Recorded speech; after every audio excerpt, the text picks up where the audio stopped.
প্রথম কথাটা বলি, আপনারা জানেন মডেল যে মেঘনা আলম আছে ওনাকে ডিটেনশন দেওয়া হয়েছিল, স্বরাষ্ট্র মন্ত্রণালয় ডিটেনশন দিয়েছিল। তো এটা নিয়ে প্রচুর কন্ট্রোভার্সি তৈরি হয়েছে। আপনাদেরকে শুধু একটা জিনিস বলতে চাই, আমরা উচ্চ পর্যায়ে, সরকারের উচ্চ পর্যায়ে এটা নিয়ে আমরা মিটিং করেছি। আমরা এই ব্যাপারে যে আপনার বিভিন্ন মানবাধিকার প্রতিষ্ঠান এবং অন্য অনেকের বক্তব্য, এই ব্যাপারে আমরা সচেতন আছি। আমরা শুধু এটুকু আপনাদের বলতে পারি, উনার ব্যাপারে মডেল মেঘনা আলমের উনার ব্যাপারে কিছু তদন্ত পুলিশ করছে এবং উনার বিরুদ্ধে কিছু অভিযোগ আছে, সুনির্দিষ্ট অভিযোগ আছে। কিন্তু উনাকে যে প্রক্রিয়ায় গ্রেফতার করা হয়েছে, স্পেশাল পাওয়ারস অ্যাক্ট, সেটা সঠিক হয় নাই।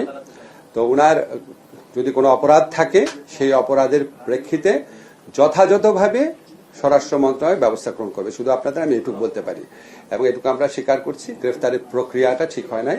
কিন্তু গ্রেফতারের প্রক্রিয়া ঠিক হয় নাই মানে উনার বিরুদ্ধে অপরাধের কোনো আপনার আলামত বা অভিযোগ নাই, এটা না।